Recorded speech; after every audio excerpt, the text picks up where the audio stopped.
നമസ്കാരം. ഫുട്ബോൾ ടോക്സിലേക്ക് അവർക്ക് സ്വാഗതം. നീണ്ട ലീവിന് ശേഷം നമ്മൾ തിരിച്ചെത്തിയിരിക്കുകയാണ്. ഇപ്പോൾ ചർച്ചപ്പെടുന്ന ഒരു കാര്യം എന്ന് വെച്ചാൽ നമ്മളെ ലയണൽ മെസ്സിയെ കുറിച്ചാണ്, നമ്മളെ മിഷിഹയെ കുറിച്ചാണ്. അങ്ങനെ നമ്മളെ ലയണൽ മെസ്സി കേരളത്തിലെത്തുന്നത് നമ്മൾ അറിഞ്ഞ കാര്യം തന്നെയാണ്. അപ്പോൾ ഞങ്ങൾ ഓണപരീക്ഷയുടെയൊക്കെ അറിയാവുന്നതാണ്. ഇത് വീഡിയോ എടുക്കാൻ സമയം കിട്ടത്തില്ല, അതുകൊണ്ടാണ്. അല്ലെങ്കിൽ ഞങ്ങൾ എടുത്തേനെ. മെസ്സി അങ്ങനെ കേരളത്തിൽ വരുന്ന കാര്യം നമ്മൾ അറിഞ്ഞതാണ്. മുമ്പേ നമ്മൾ കഴിഞ്ഞ വീഡിയോയിലൊക്കെ നമ്മൾ പറഞ്ഞിരുന്നത് മെസ്സി ഇന്ത്യയിൽ തന്നെ മറ്റ് സ്റ്റേറ്റുകളിലൊക്കെ വരുമെന്നാണ്. പക്ഷേ നമ്മളെ AFA അങ്ങനെ പറഞ്ഞിട്ടുള്ളത് മെസ്സി അങ്ങനെ കേരളത്തിലെത്തുന്നു. കേരളത്തിലെ ട്രിവാൻഡ്രം സ്റ്റേഡിയത്തിലാണ്. ആരാണ് ഓപ്പോണൻ്റ് എന്ന് ഇതുവരെ വ്യക്തമായിട്ടില്ല. എന്തായാലും നവംബറിലാണ് എത്തുന്നത്.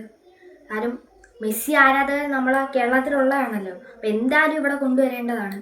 കാരണം നമ്മളെ കേരളത്തിൽ നിന്ന് തന്നെ കുറേ ആൾക്കാർ ഈ മെസ്സി വരാൻ വേണ്ടി സ്പോൺസർ ചെയ്തിട്ടുണ്ട്. എന്നിട്ട് ഇവിടെ കൊണ്ടുവന്നില്ലെങ്കിൽ അത് ശരിയാണോ? അല്ല. അപ്പം എന്തായാലും അങ്ങനെ മെസ്സി വരികയാണ്. നിങ്ങൾ കാണാൻ പോകുന്നോ ഇല്ല എന്ന് നമുക്ക് അറിഞ്ഞൂടാ. എന്തായാലും എല്ലാവരും ഒന്ന് കാണാൻ പോകാൻ ശ്രമിക്കുക. മെസ്സിയാണ്. എന്തായാലും മെസ്സി ആരാധകരെന്ന് പറയുന്നവർ ഒരു ബ്ലൂ ഹാർട്ട് കമൻറ്റ് ബോക്സിൽ രേഖപ്പെടുത്തുക. അപ്പോൾ നമുക്ക് അടുത്ത വീഡിയോയിൽ വീണ്ടും കാണാം. നന്ദി, നമസ്കാരം.